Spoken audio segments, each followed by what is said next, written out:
Yes, Hello. Master, how are you? Hello, Ambassador Khan. How are you? It's a pleasure.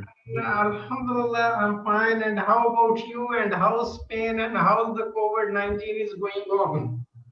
Wow, you are asking me a lot of things in in one phrase. No, very good. Now we are working very hard in that in COVID-19. Now is the thing that we are focused everyone in Mhm, the government, in the all the institutions, mhm, and unfortunately not so good. mhm. The first step is I have COVID now. I'm in my house, confined. Yeah, and Just and take good care of yourself and to eat well. That is what I can suggest. Eat well. yeah, no, I'm doing. So, and how about you? How is Well, everything? everything is fine. As you know, that the COVID has made everyone to be stay at home or either into the offices. So, luckily, I have two offices. One is in my official office, and one office is in my home as well. So we are moving and keeping the distance and keeping the things uh, which is necessary. I mean, the SOP, the standard of operating procedures, which Mhm. every nation, everyone has to follow up.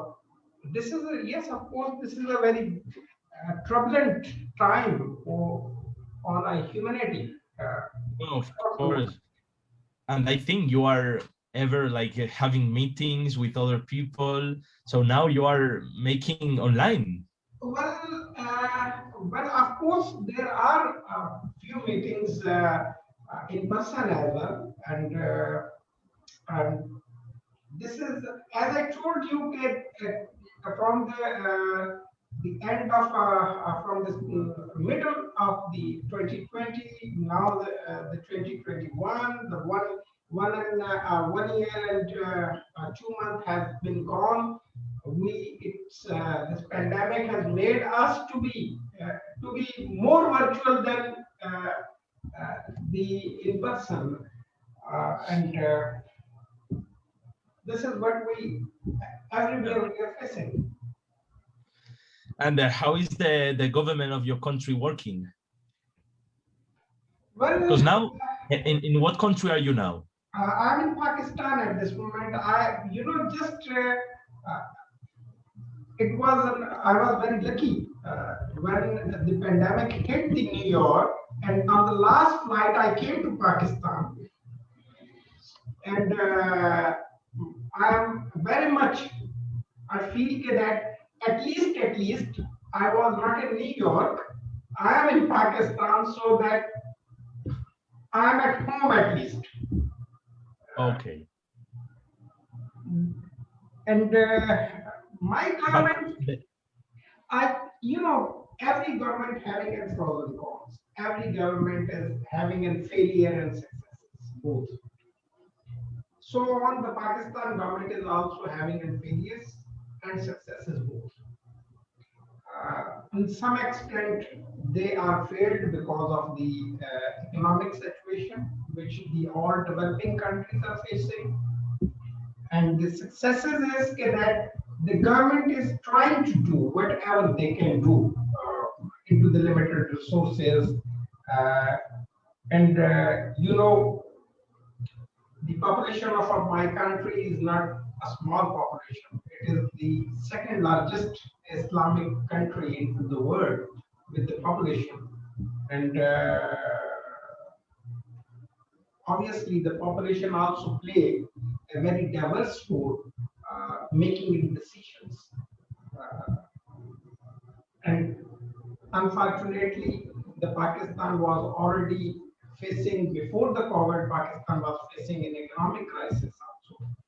So, I can say that here nobody is dying because of food. Here nobody is dying because of lack of health facilities.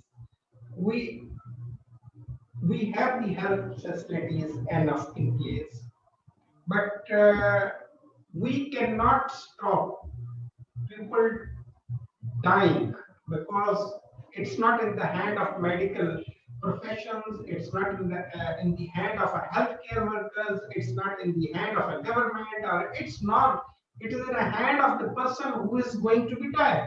So this is the something is we can call it that it is universal phenomena, that the person who has to die, nobody can stop him to die, and nobody can do it to prevent. We can take it all precautions, all necessary medications or treatment, but you know this is not in our hands. It's on the in the hands of superpower, the most I mean the superpower where the all powers ends.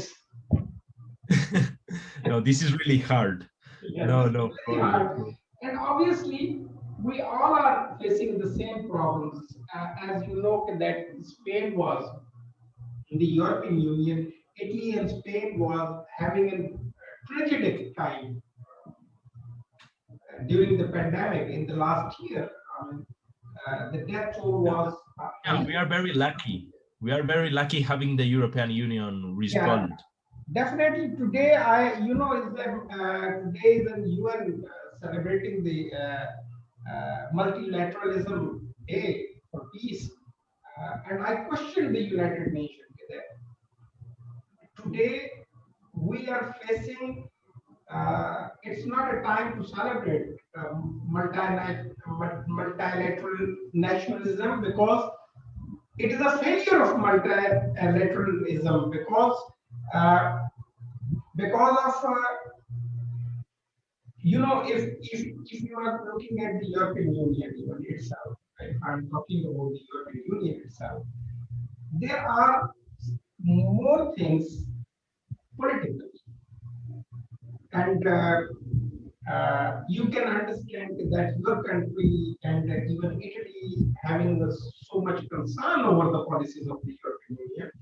So on, the Poland, Romania, and Hungary is standing on other way. And obviously, the France has its own view, Germany has its own view, the UK has left out the European Union.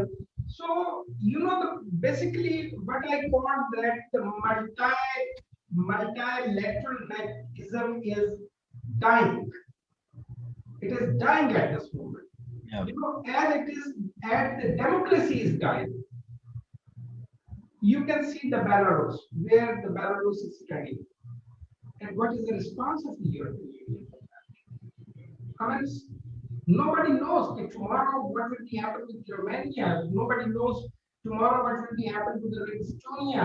Nobody knows that what will be happen to the other countries, those who are neighbor of the Russian Federation. And then we move toward the my neighbors. Southeast Asia. What is happening in Myanmar? And we are all pledging that the democracy is a fragile, but it is the ultimate. We are all on a daily routine basis. We are teaching our kids, our pupils, our followers that the democracy is the best revenge against every dictatorial and dictatorial laws. But the failure of democracy is a much higher than the failure of dictatorship. Look at the Islamic world. If I will be looking at the Islamic world, who are advocating the democracy? Those people, those countries, those don't have the democracy for themselves.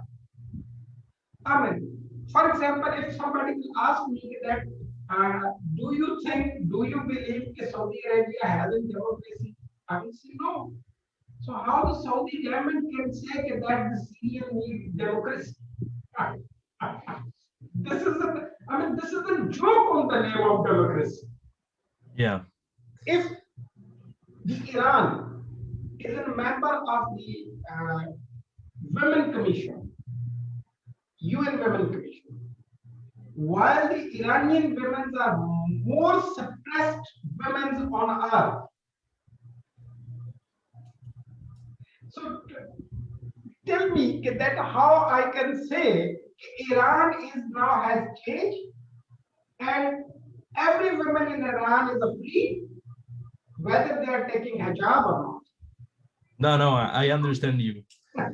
And what you can say me about the problem, about the democracy problem in Venezuela, for example? What do you think about that?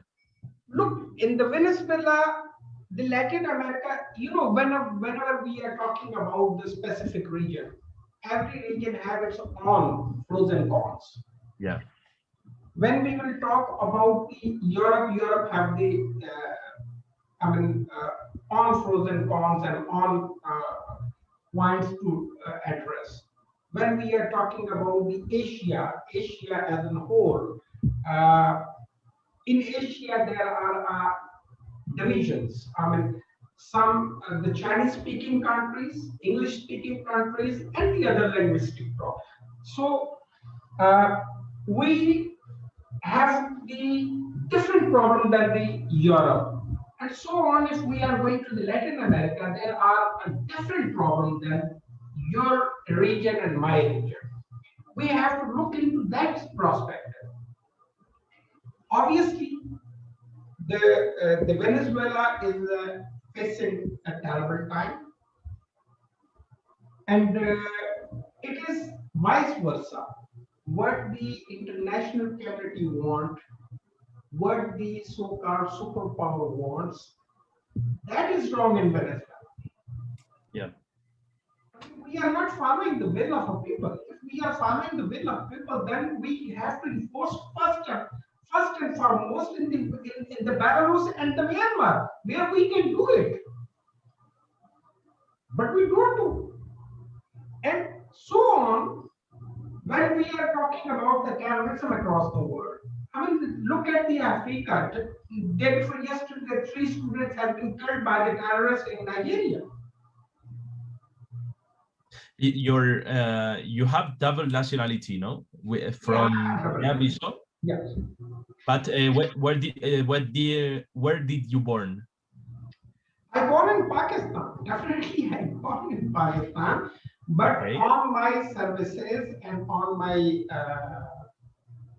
services for restoring democracy in Guinea-Bissau during the transition time, the Guinea-Bissau government has bestowed me the nationality and diplomatic status as an ambassador at class equivalent to the minister of the Guinea-Bissau government. So this is the because when the Guinea-Bissau was facing the problems towards the democracy, I was the International Human Rights Commission. Basically, the was the organization who took the step in and to ensure the mechanism of the human rights, mechanism of the democratic institution, mechanism of the voting, mechanism of the transparency over there. Although we can't say 100% achieved, but 90% we achieved it. And today, the Guinea-Bissau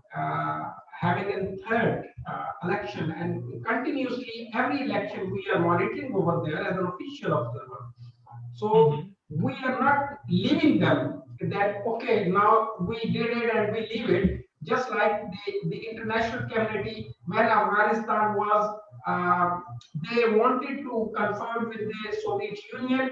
They was in Afghanistan, they was supporting, and when the Soviet Union was downfall and everybody left and the terrorists left, remain into the Afghanistan and see the situation.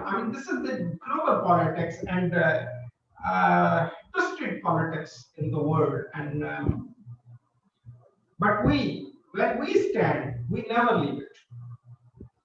This is what the International Human Rights Commission do. When we stand, we never leave it that issue. For example, The peace process and peace talks and negotiation has been initiated by me in Syria in 2013. It was the early, and we forced it, the Syrian government to accept the peace plan, and they accepted it. But what happened? Next, what happened? Because the Arab Gulf regimes, they don't want to accept it. So that the America and the America and Europe both, they make the coalition with the Arab regimes against the Syria. And 10 years, who is paying the price? The innocent people of Syria. Did anything harm President Bashar al-Assad? No. Did anything harm to the Saudi Arabia, Gulf, and the America or European Union? No. Who was living in a terrible condition? The Syrian people. I mean, if we are thinking that it is a multilateralism, that on the blood of an innocent people, we are building our empire or our wishes, then I'm sorry, the people, human, will not accept that multilateralism. Yeah, and that's a really big problem. But not only in that zone, in all the world, people are putting their interest into the life of others. And that's a really good, really big problem that we have to solve. Obviously, it's not easy, but it's possible.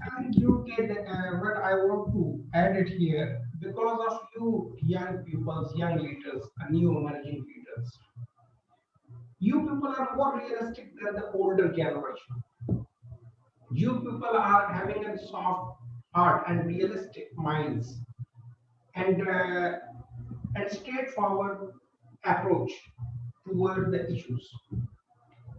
Why I always put the in my all policies and all my actions the youth leadership as a center point. It is because now we have to shift our responsibilities to give it to the youth.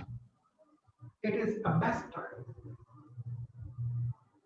You can see that if there is anything has been done till now, from the Paris Agreement in Kyoto Protocol to the World Summit, Leader Summit convened by the President Joe Biden on 22nd. Behind all, the youth was involved. On the road, on the marches, on the schools, on the colleges, on the universities, they demanded, show me one older person who demanded the climate justice.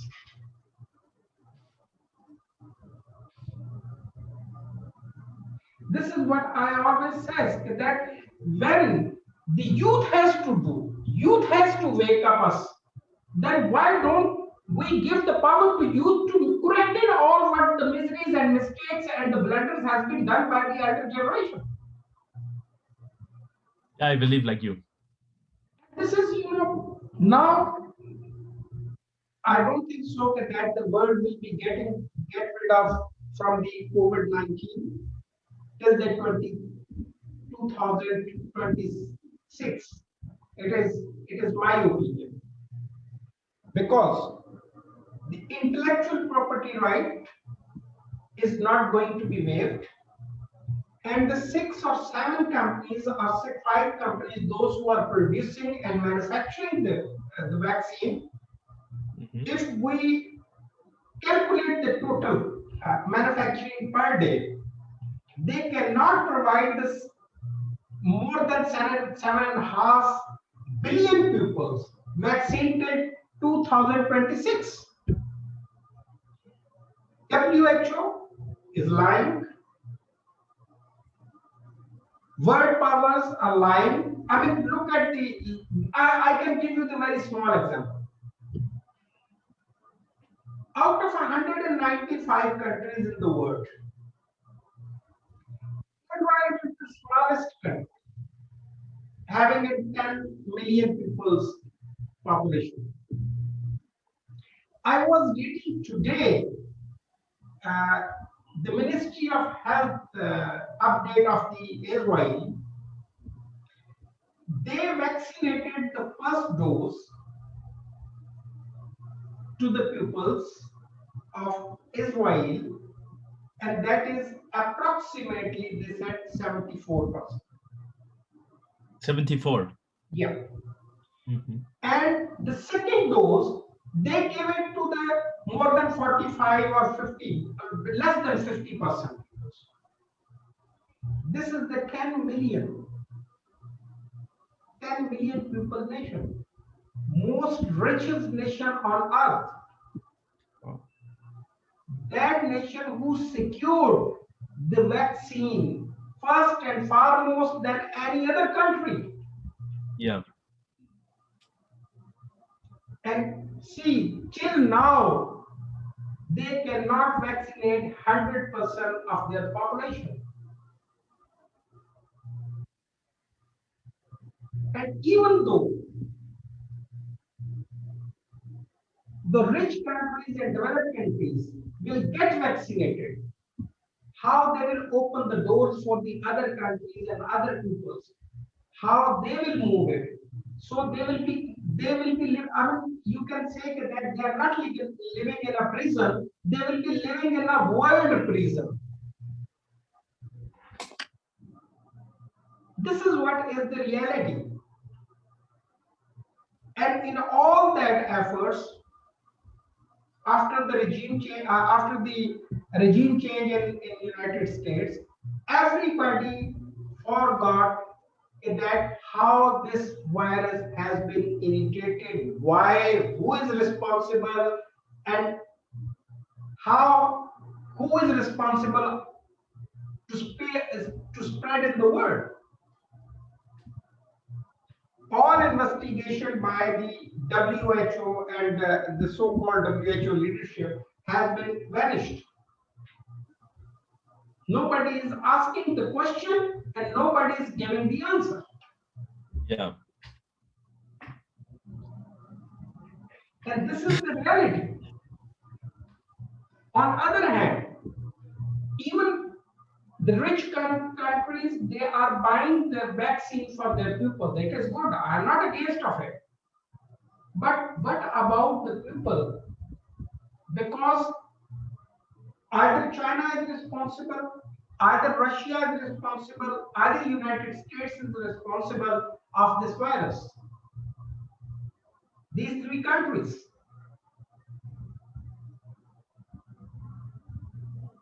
Because if it is, first of all, they never did the study about the virus till yet to disclose to the pupils that is it human-made, man-made virus, or it is a natural virus.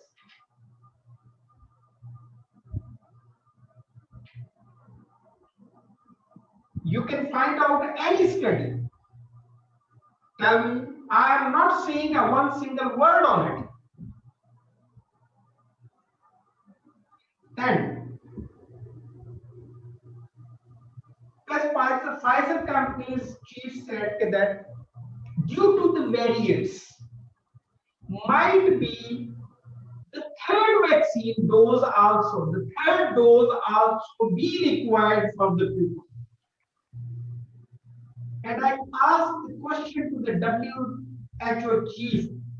I asked the question to the CDC of the United States chief that can you explain what is this bullshit?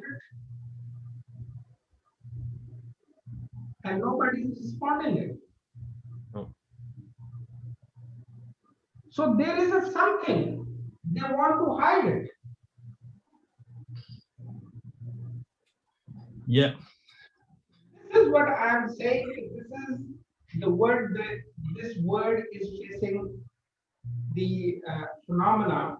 And when we are talking about the Latin Americans who raised the question about Brazil and Venezuela, so I mean, see the ignorance. I mean, I'm not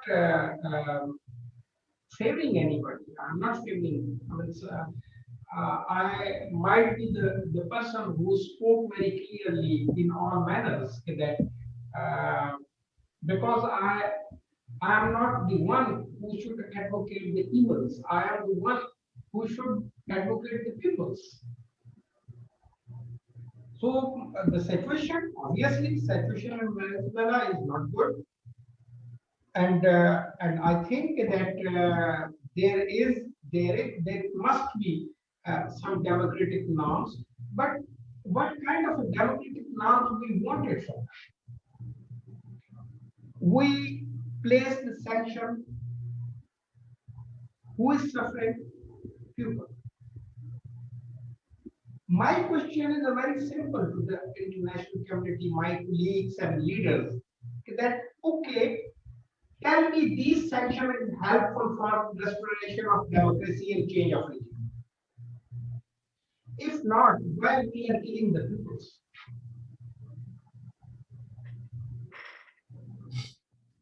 Good question. No matter it is Venezuela, no matter it is Cuba, no matter it is Iran, no matter it is Syria, no matter it is Belarus, or no matter it is Myanmar. But do we have this right as an international community to kill the innocent people by our own hands?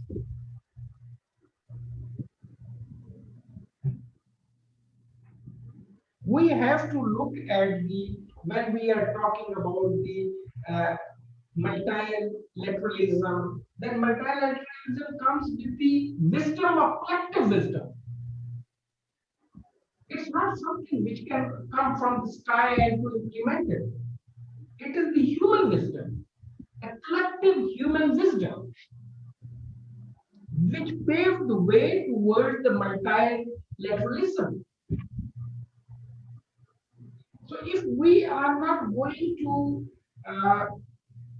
define that what we wanted and for what we are, obviously I have no doubt I am not, as I earlier said, that I am not in favor that someone having a big market, someone having a big resources to inject, someone having to grab the opportunities, economic opportunities, and it is okay, fine. But at the end of the day, all of our actions, all of our steps are whether for the humanity or against the humanity. This is what I always said to them, and might be sometimes they are annoyed from me, but they know it that I'm talking in a very clear manner, in a very. I mean, I'm not keeping a distinction between the rich and poor. I'm saying if rich has the luxuries, then why not the basic rights has to be given to the poor as well? Okay, fine. The rich should enjoy the luxuries, but at least poor should enjoy the basic rights. Mm-hmm. This is sometimes they got annoyed from me, but anyway, it's good they at least listen to me as well sometime, and this is happening. And you tell me that what you think about all these issues. No, of course, I'm with you in everything. You have a lot of reason in all the words you are saying.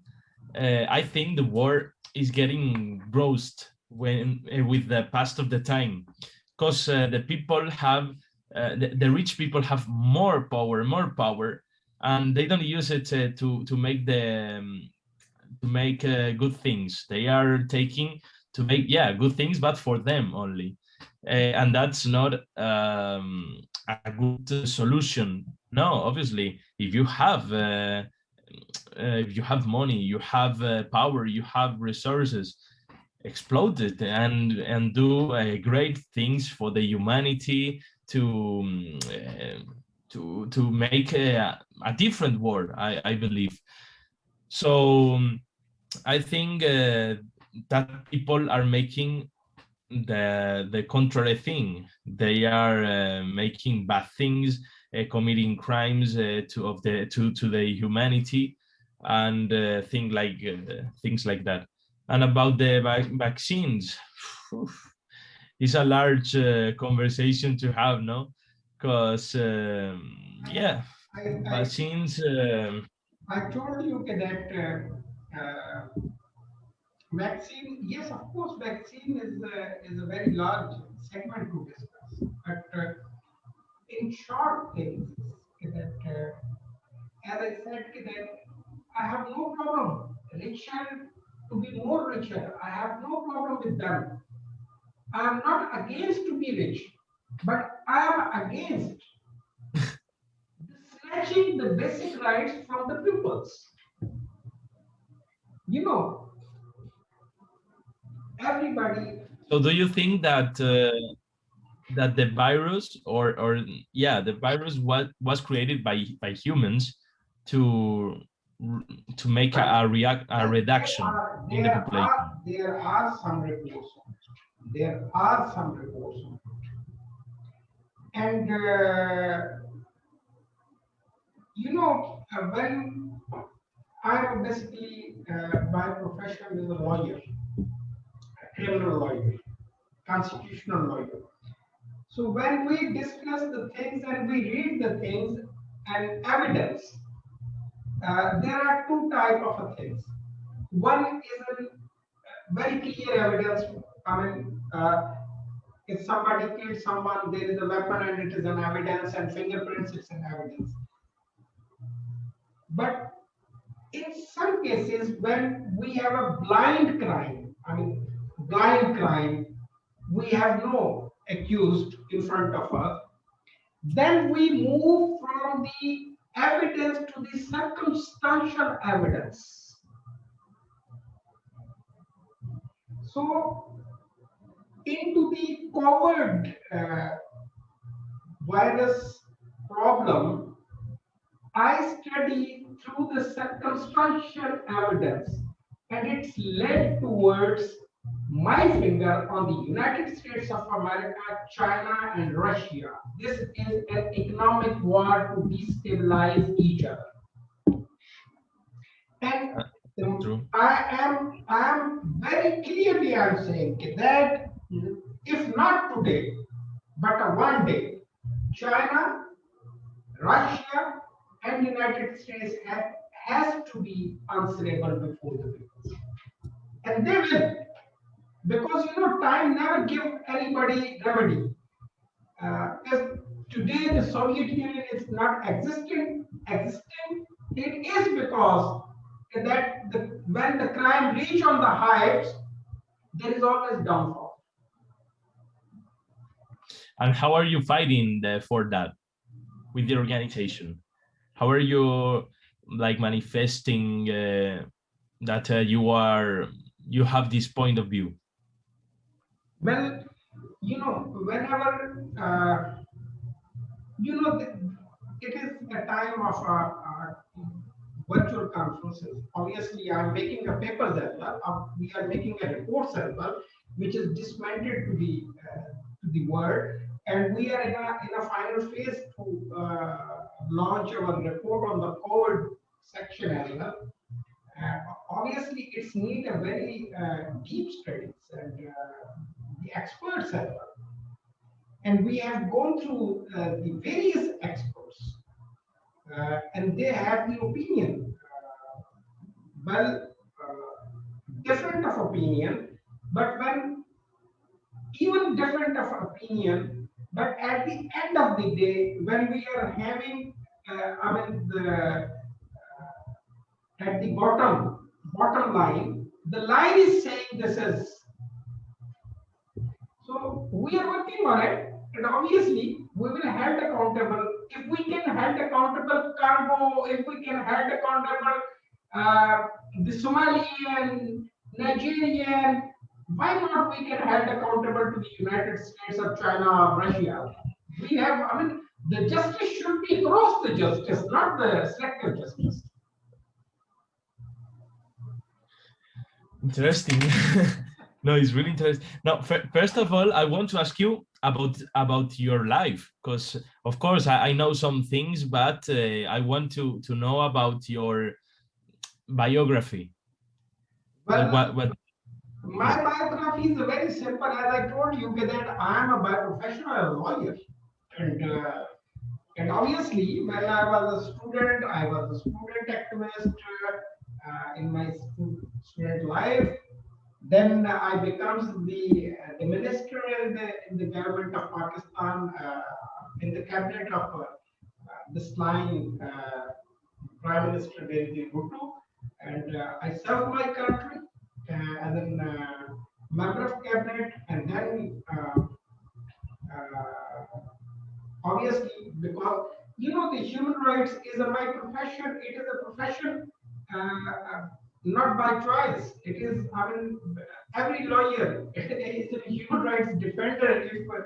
If they believe on a justice, if they believe on a justice, they are human rights defender. If they say the justice, they are not. They are a violator of the human rights. So Yeah.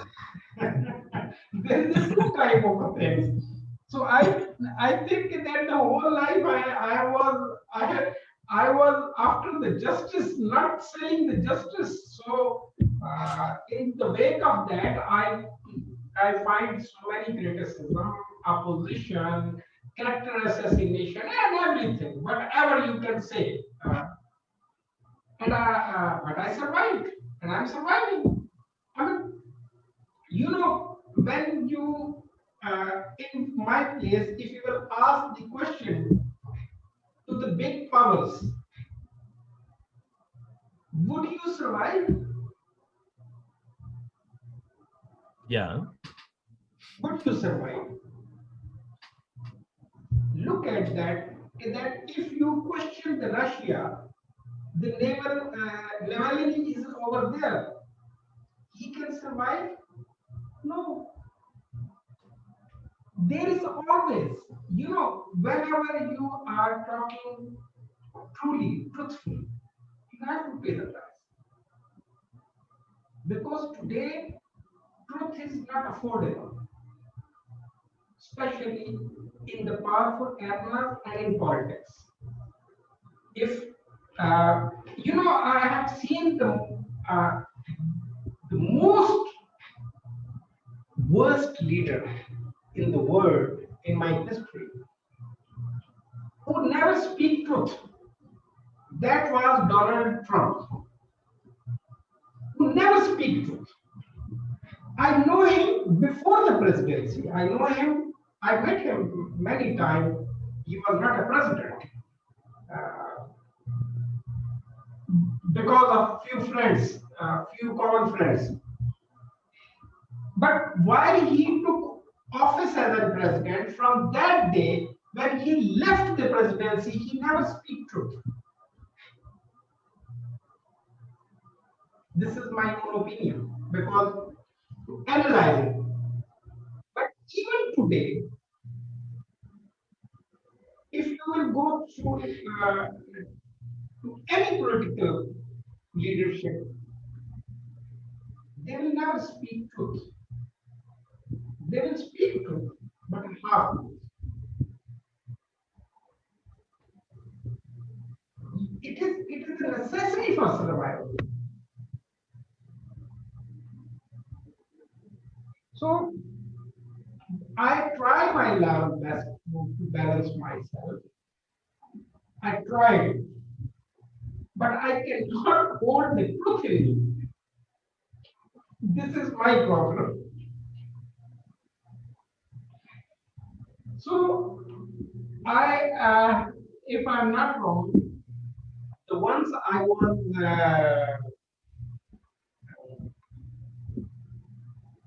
I supposed to be a candidate of the UN Secretary Generalship. I supposed to be a Secretary General of the Organization of Islamic Conference, but because of my habit not to hold the half truth, uh, this, the many countries opposed my nomination. So I myself went wrong. I said, okay, fine. Because, you know, the Secretary General of the United Nations, Antonio Guterres, I respect him a lot. He's a very fine gentleman. He's having an energy to do something. And I know personally, he knows me very personally. I mean, we are having a very good relationship with each other. But you know, the bureaucracy can't allow him to run as he wants. The world powers, the Security Council never allow him to move freely as he wants. This is what is the global, I mean, globally it's a problem in every country. It's not, it is systematic problem. It is basically, I call it the systematic problem. The human-made system is always full of errors. So he wants to do something, but he's unable to do it. He wants to resolve the Syrian crisis, but he can't. He wants to put the Myanmar military dictators on a radar warrants of the Interpol, but he can't. He wants to resolve the Belarus problem, but he can't. He wants to negotiate between India and Pakistan, but he can't.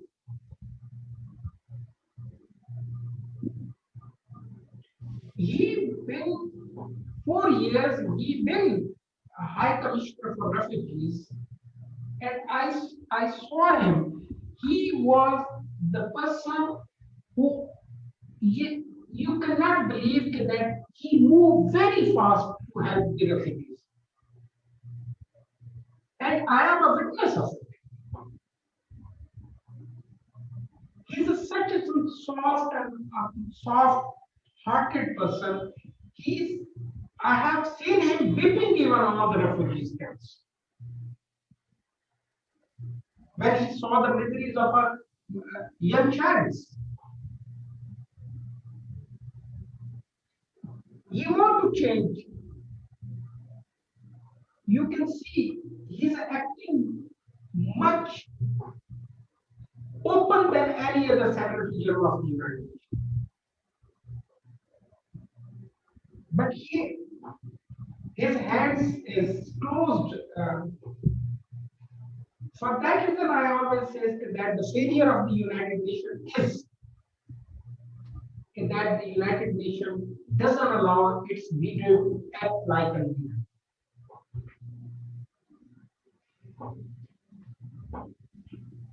Your commission is working with the United Nations, right? We are working with the United Nations. I mean, the United Nations,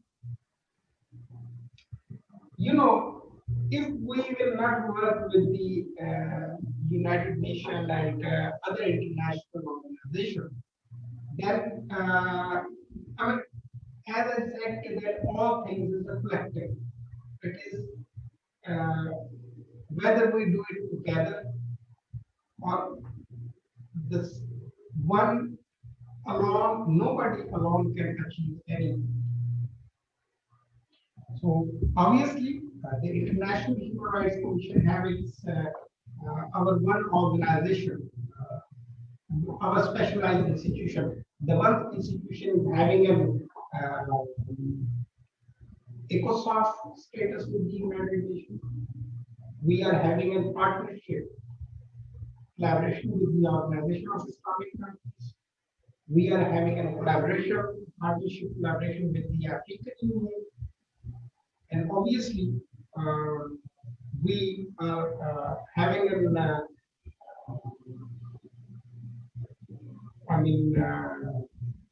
partnership with the many countries, diplomatically, bilaterally, and we are moving on. And here in Europe, what do you have here? Well, in Europe, obviously, the European Union is the biggest organization and community.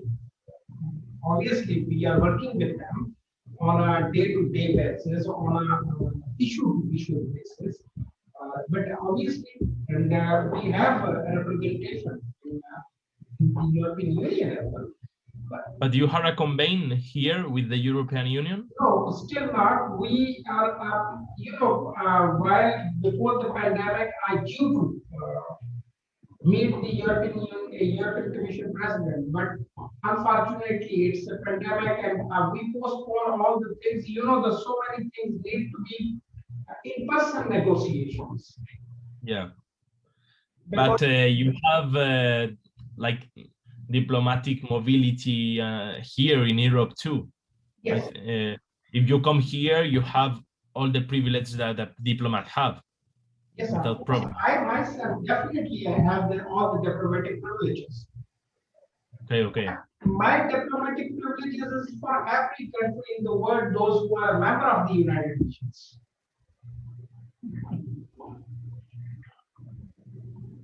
Interesting.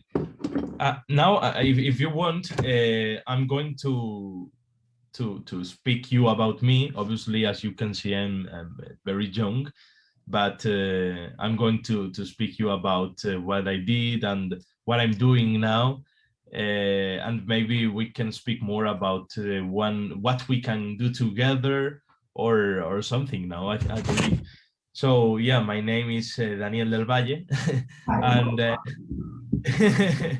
and I'm always an Organization of American States campaigns ambassador. The last campaign that I'm working on is called in Spanish "Todos somos migrantes." In English is "We all are migrants," and I'm fighting for the rights from the people who comes outside to Spain, mostly from Venezuela, curiously, because they are migrants who come here and they are bad treated.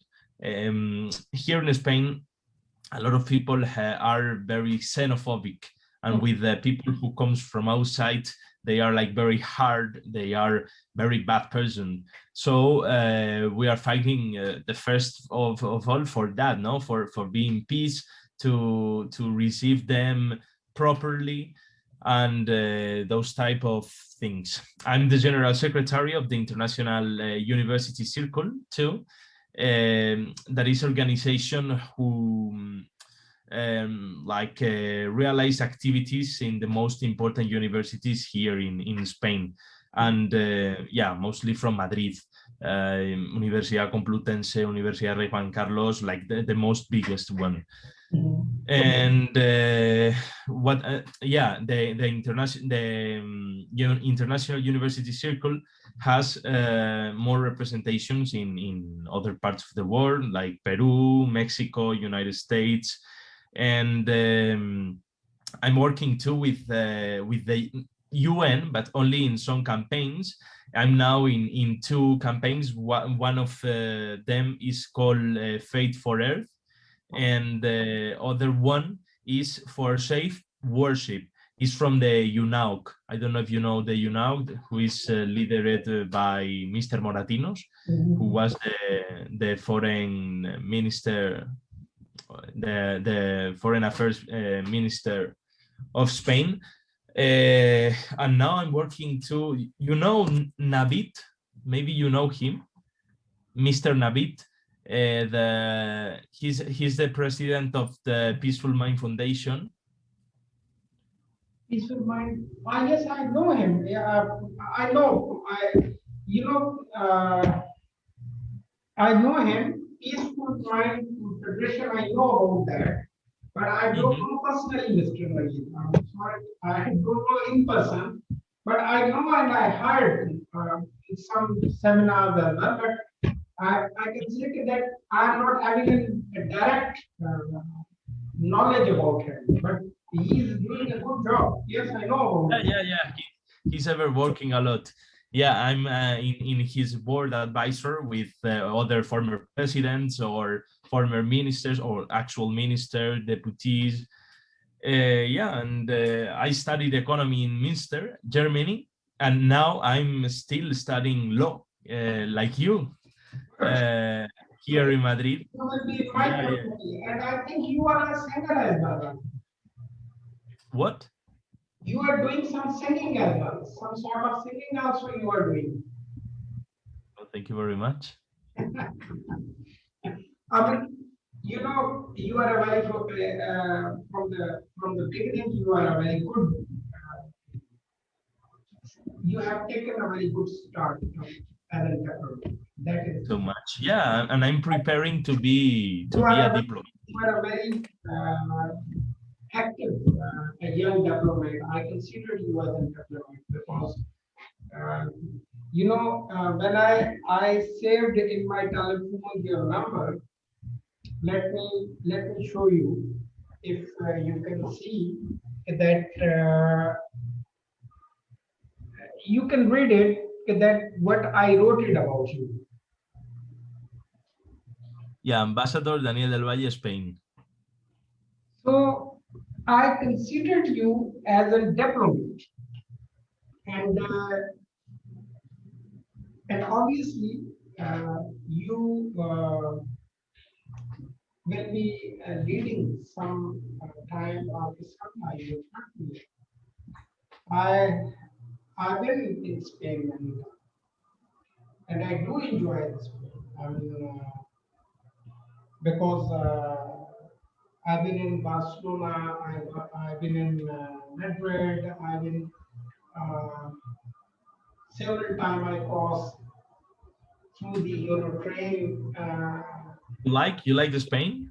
Yes, I like it, and it is a very beautiful country with the very beautiful people. I mean, they Yeah. absolutely very friendly, very open, and And do you speak Spanish? unfortunately, other than my own language, I just having an uh, conversation and knowledge about the English because we study English from the childhood. So I didn't got a time to learn more languages, and definitely when I will spend some time in Spain, I will definitely get to learn it. I love it to that I should But know. you know some words Yes, of like course. hola, ¿cómo estás? Yes, you know why it is because in my own language, my language is a mixture of the Arabic and Persian, and there are many words in Arabic and Persian came from Spanish. Mhm. So And vice versa. yeah, this is for that reason. Sometimes we say that we know it, the language, but definitely I will. I love Spanish. When somebody is speaking in front of me, I do enjoy the conversation and the language and the accent. But definitely, I will learn it whenever I will get the time. I will learn it. I'm sure. At least the basic I will learn it. The basic I will learn it. So sometime I will use. And this is, I mean, the Spain is a very beautiful country, and I really enjoyed my stay whenever I'm over there. Although I always, whenever I visited the Spain, I stay 1 week or 2 weeks, not more than because sometimes it is on holidays, sometimes it is just for a couple of days because of the conference or some sort of visits officially.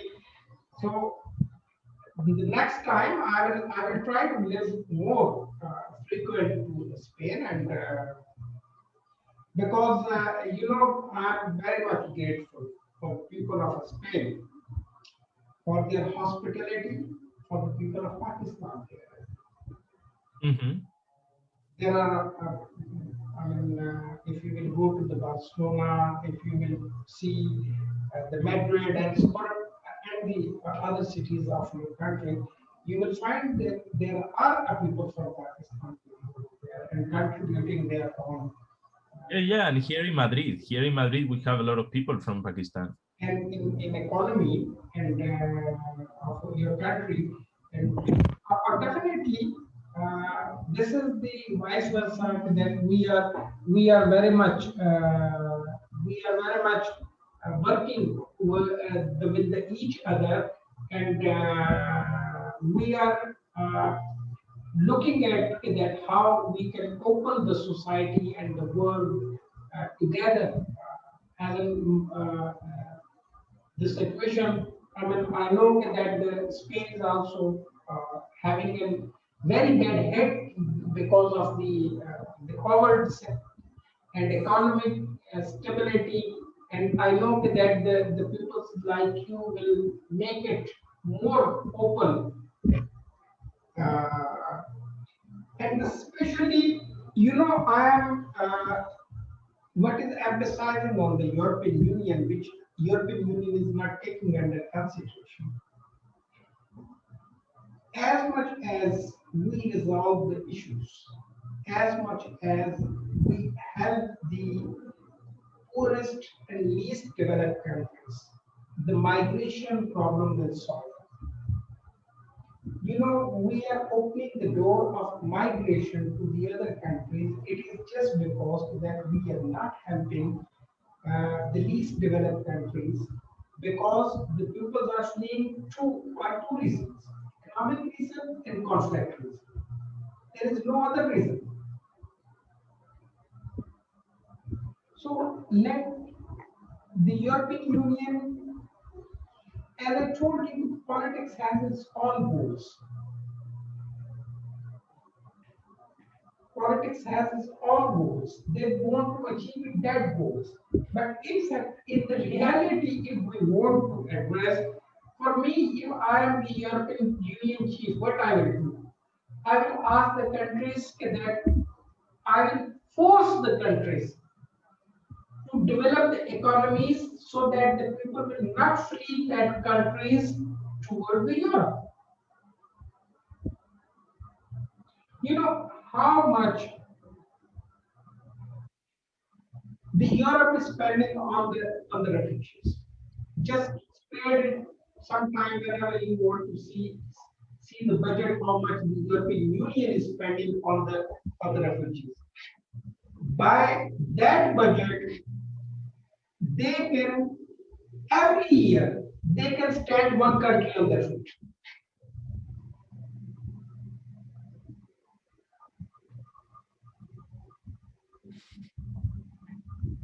The migration will solve. But this is all what I'm saying. The dirty politics is the things.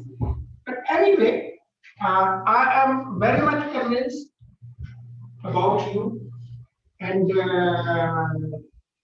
definitely as the COVID will end, we will be able to move into the other countries. I will invite you to Pakistan. I will honor you, and so on. I will invite you into the International Secretariat of the Commission at New York. And if you think that you want to represent your country on behalf of the International Human Rights Commission into the UN, I can appoint you our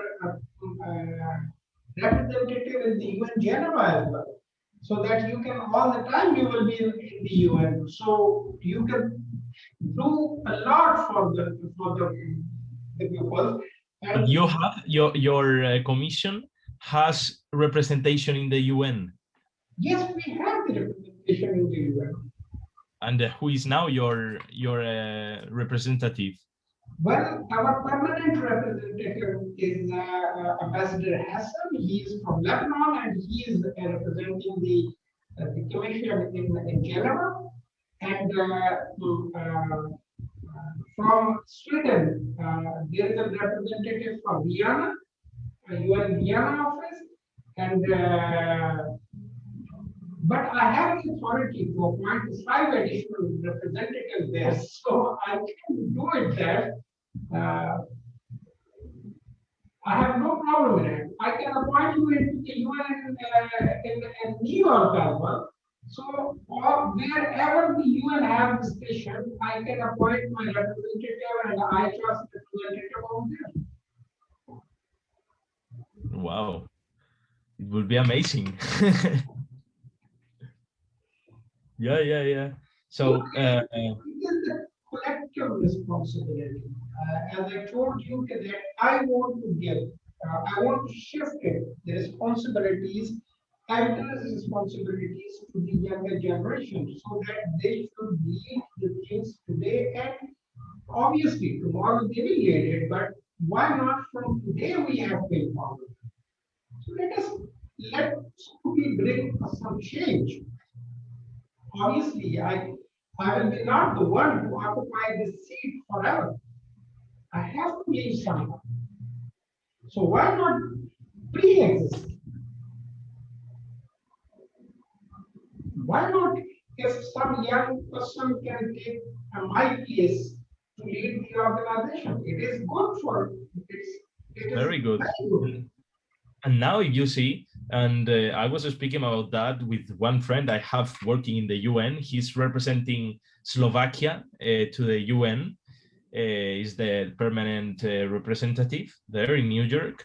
And we were speaking about the age of the people who are there. The most of the ambassadors are from 50 years to up. Yes.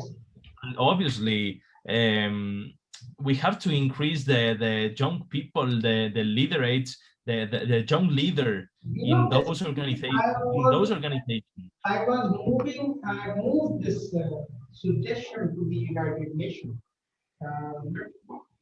Obviously, again, this is the problem that it should be the countries has to be decided. They decide. I moved that this suggestion to the United Nations that if there is one elder ambassador, there should be a one younger ambassador as well. If there is a male ambassador, then that country must send a one female ambassador. I mean, there should be distinction. That is the United Nations. When we are called the home of world, then the young generation, those who are the 65% of the world population, if they are not represented over there, then who is going to be represented? Of course. And when we are talking about the women representation, the 52% of the world is in women, then how it comes that the man should represent the 52%. 48% represent the 52%. It is so I am into the dialogues when we are talking about the reforms in the United Nations. I am always presenting, and my representative also presenting the new ideas that which can strengthen and globalize, the more globalized and opening for the United Nations. So this is the idea which is already placed in the UN, and hopefully, if everything when you are going into the multinational organization, you need so much collaboration, negotiation, and to make it that everybody will accept that idea. It takes little time. I mean, it's not an easy that if some country, if one country float the idea and it can be accepted once. No, there are debates, there is a backdoor debates, there is a backdoor diplomacy, there is a front door diplomacy, and this is at times, and hopefully we are moving forward because at this moment the whole world is having a fear and fever of the climate change. So all others matters went down and climate change come up. So after every few years, we elders have this phenomenon that when there is a so many problems. Pick one problems, make highlight so that the whole world's attention will be diverted to that problem, and other problems they go into the display. So we do this. This is, we call it the tactics of diplomacy, or either tactics of the politics. You know, today the climate change. After a few years, you will see this will vanish, and something new will pop up, and the whole world will be diverting toward that issue. You know, look at how the China is agreed, Russia is agreed, United States is agreed, Britain is agreed, everyone agreed on climate change. Everyone. They agreed by doing nothing. They agreed by doing nothing because they want to cover the criminal attitude dealing with the COVID. You know, it is a criminal attitude. The millions of people are dying, millions of people are infected. There is no investigation on that. There is no vaccination is available from 2020 onward 2023 or 26 for a half of a world. So what more criminality we can hide it, because we don't want the people to become on a street to protest against the regimes. So yes, it is a good slogan. Climate change, climate justice, climate change, climate justice, and no problem.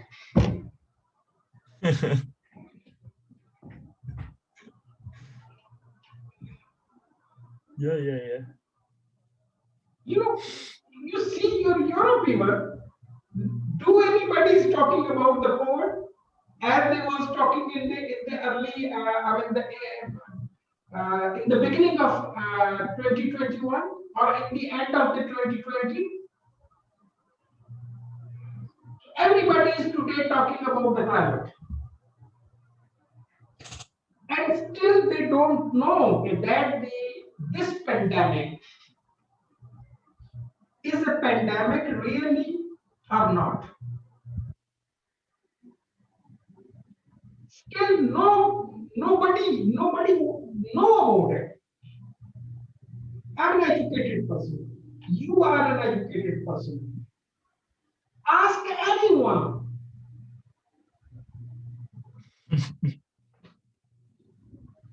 So this is what we call it the strength of our politics. You are very reflexive. No, but that's good. I think that for me, you are a very energetic person, and really I want that, like you people should move the world with wisdom, not like us to be circularized within our own ego, because in politics egos work more than the other issues, because everybody has having an egos, and because of that egos and ignorance, two things work together for the failure: ego and ignorance. So whenever the leadership having an ego and ignorance, people die. We have to change this phenomenon, and I'm really happy that whenever I watch you on my Twitter, because I'm using just Twitter, I'm not using any other platform. Yes, I am on Instagram because it's the pictures, no writing, so it's okay, fine. So uh, I'm very happy to see you and your advancement on a daily basis, and this is your platform. I mean, it is your platform. I have no powers to stop anybody to be to move for the humanity and for the peoples of my platform. I am nobody for it. I am just an administrator to administrate the things. I am not the one to stop anybody not to work on this platform. So thank you very much for your words, of course, for your time to be like to be explaining me those things and your own sabidury. It's amazing, of course, to hear you, to know your knowledge about everything, because you are very intelligent. And You yeah, are no, intelligent too. You are intelligent too. I'm not. I'm the only one. You are too, as because thank you very much. you But I know. think that's the yeah, that's one of the paper of the joke, to hear intelligent people and people who has worked and are working to change the world, to make the things better. So now obviously that's why I am like very silent, only hearing and smiling. Basically, I always try my level best that to enrich my young people. I always try my level best to transfer my knowledge to my youngsters. Because if my knowledge is just for me, then it's nothing. When it is for the good for the peoples, when it's I know that will empower one more leader, because this world need a leaders, and those leaders who are not sit under the roofs. So those who believe in themselves. So you people believe in your own energy and in your own power. So I tried always my level best to transfer my knowledge, my experience, and obviously I'm open for everyone. I never close my door for anyone because That's important. I believe in the collective working, no matter no age conflict. I think a one young person can lead much better than the older even. It's it's not a distinction that if I can lead this organization, you cannot lead this organization. You have the capability and you can lead it. This is what I think. And for that reason, I try my level best always to encourage the young generation to do something. I'm transferring my all experience to my young generation because I believe it and I believe in them. You do well. No, of course, I believe and I hope in a little time I can be a diplomat with you. Inshallah, inshallah, you will be, you are. Take my words, you are, and we will. I will make you this honor when you will be in our international secretariat. I will make you the full diplomat of the International Human Rights Commission. Don't worry about Thank you very much. it. No, Because but I want that you should move. You should lead the young generation. Not only in France, in Spain, not only in the Europe, across the world. You gather the like-minded peoples, those who want to bring change, peaceful change, a peaceful revolutions, I believe it all of my life. I believe in the peaceful revolutions, not the bloodiest revolution, not on the cost of the life of a people. That revolution I always call it the simple revolution, which take no single life.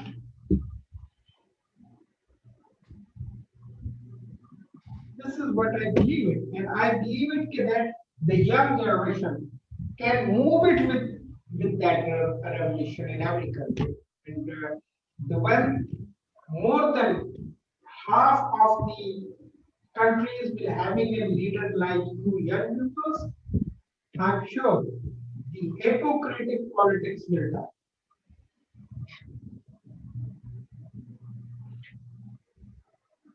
So thank you very much, dear ambassador. Of course, like I said to you, it's a pleasure for me, a honor to be in front of you face to face, not presentially, but it cannot be with other manner, just for us, for now, because of this pandemic. But I hope in a little time we can meet each other. I don't know where, in Pakistan or here in Spain, or maybe both in the United States. If the flights will open, I will come to Spain. I have no problem. I can come to Spain. I always, I always love to visit Spain in my free time. Perfect. Perfect. But you can come whenever you want. You are a diplomat. And really, I enjoyed, my studies are in England. I studied in England. My PhD is from the Breton University. And, in all the time of a vacation, I always, as I told you, I always go to the Kingston railway station and take the train, and I start the journey from England to Paris, and Paris to Spain, Spain to Italy, Italy to Germany. I mean, I always do like this in my student life as well. So, being as a diplomat in my profession, even in the politics, when I was a minister, so annual vacation out of every 2 years, I spend it in Spain. You know what? I like it the olives too much. So the Spanish olives are its best one in the world. Yeah, I'm hearing you like with a very bad connection. I don't know what is happening. Like I hear you like. Sorry, I think this, now it's okay, fine. Now, yeah, now it's fine. Hello? Hello? Now. Basically, sometimes sometimes it is an internet connectivities. Sometimes it happened.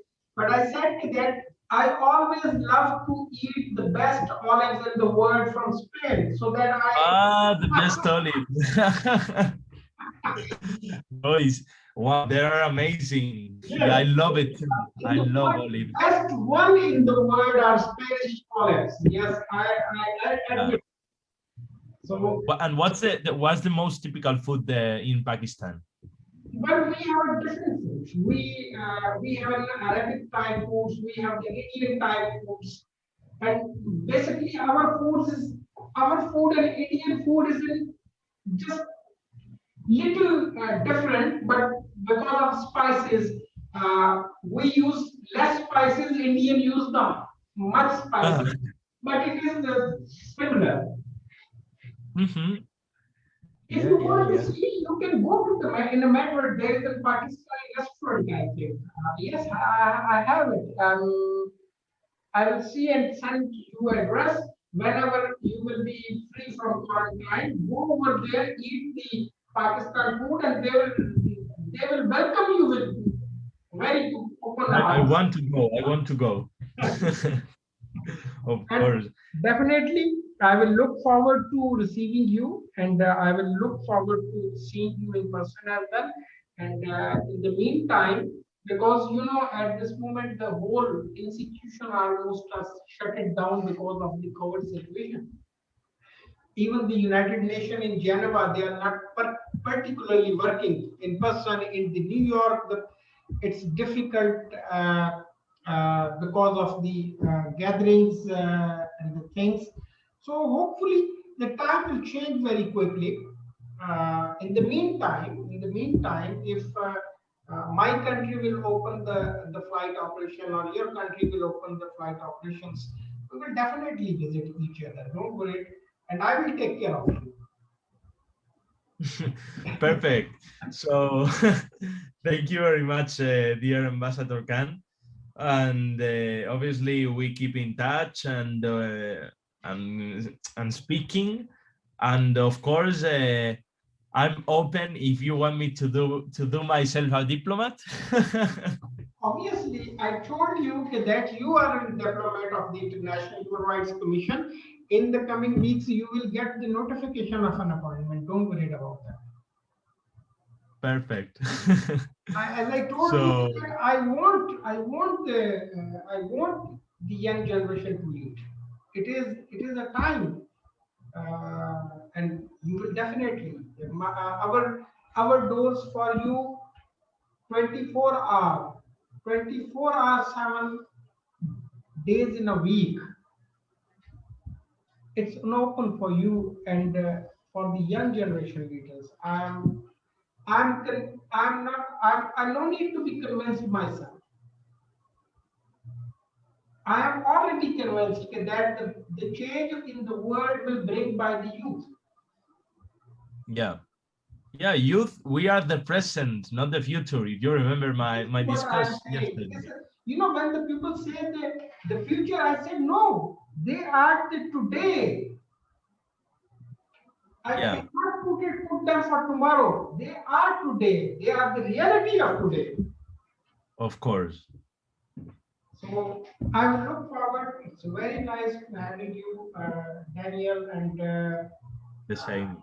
We will keep in touch with each other, and definitely we will be having a webinar. I think today my ambassadors called me. We will be having a webinar on multilateralism and the COVID vaccine being the people vaccine. And I will also ask him to send you the invitation so that you will represent the France as well. So this is, we will continue to collaborate with each other on a different forums, and even on the youth forums, wherever the youth conferences will held, I will ask my staff to send you directly the invitation for that. Thank you very much. Okay, so enjoy the rest of your day. I think that there is like 10 o'clock. It is, yes, it is 11 o'clock. 11. Yeah, here is 8 and 15. Yeah, it's a 3 hours different time. Yeah, 3 hours. Summer 3 hour different time in the summer, and 4 hour different time in a winter. Yeah. So enjoy the rest of your day, only some minutes, and rest for tomorrow. Thank you. So, and be energized yourself because as you told me that you are going through with the COVID. My prayers are with you. My best wishes are with you. God bless you. God protect you with the long life and healthy life. Thank you very much from the bottom of my heart. And yeah, I will be praying for you too. God bless you. Not for COVID, you don't have it, and I will pray for you to don't have it. But I will pray for you for other things. I will say in Arabic, inshallah, God willing. Yeah. So good. Let's take a photo. Let's take a photo. Yeah. No problem. Yeah. I can take it here with my computer.